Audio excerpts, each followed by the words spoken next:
Bonjour, j'avais prévu aujourd'hui de vous parler de la mission d'âme, mais je ne sais pas trop comment dire ça.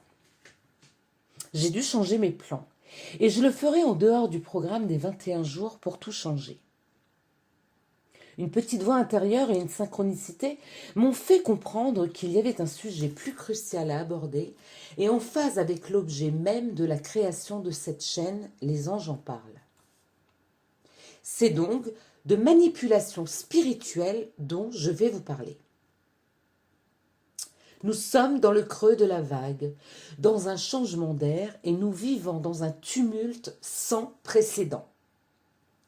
Maladie, décès, perte d'emploi, choix de vie décisif à mettre en œuvre, remise en question de tous ordres. Eh bien, nous sommes un peu paumés et avons besoin d'une aide concrète.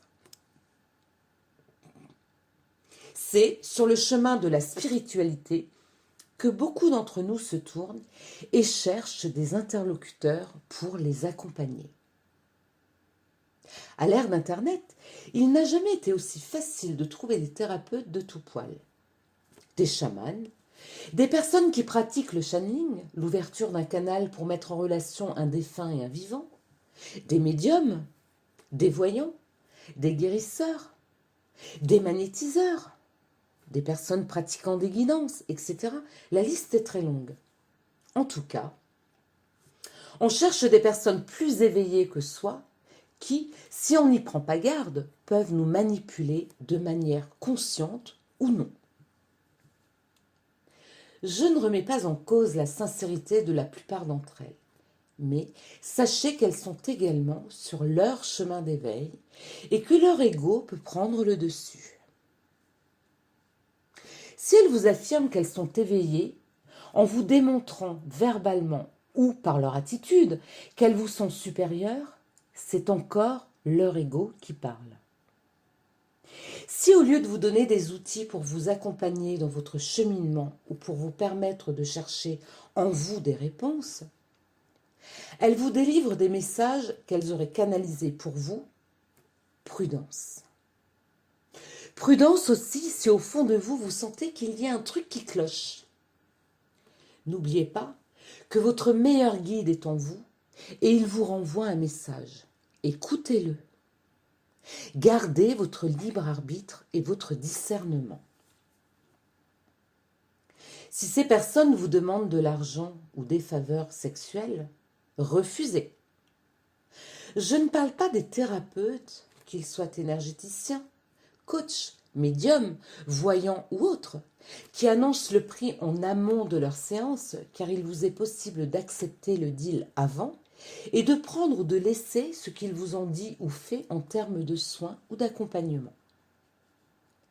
Je ne parle pas non plus de ceux qui vendent des cours ou une méthodologie pour vous guider pas à pas sans vous imposer quoi que ce soit.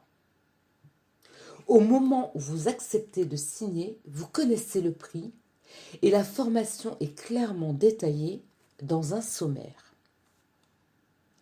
Je parle de ceux qui seraient tentés d'une manière ou d'une autre de vous extorquer de l'argent après avoir pris l'ascendant sur vous. Cette demande peut être formulée sous forme de don, dont on vous imposerait le montant ou un minimum qui vous semblera énorme. Un vrai don doit être libre et librement consenti.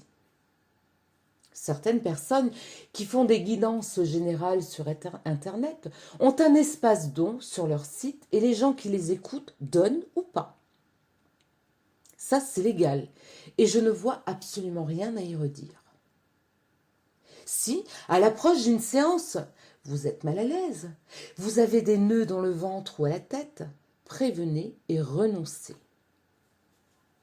Si on vous propose d'ingérer des substances non clairement identifiées, voire même identifiées, méfiance.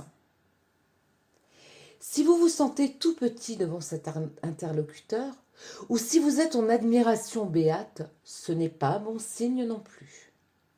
Changez de thérapeute, de coach, de chaman, jusqu'à trouver celui avec lequel vous vous sentirez bien et libre. Voilà, cette vidéo est terminée. je vous dis à demain pour une nouvelle vidéo, la dernière de ce programme de 21 jours. Pour clore sur un sujet plus léger, je vous parlerai de la technique du verre d'eau magique. En attendant, je vous dis à demain sur Les Anges en parlent. Au revoir.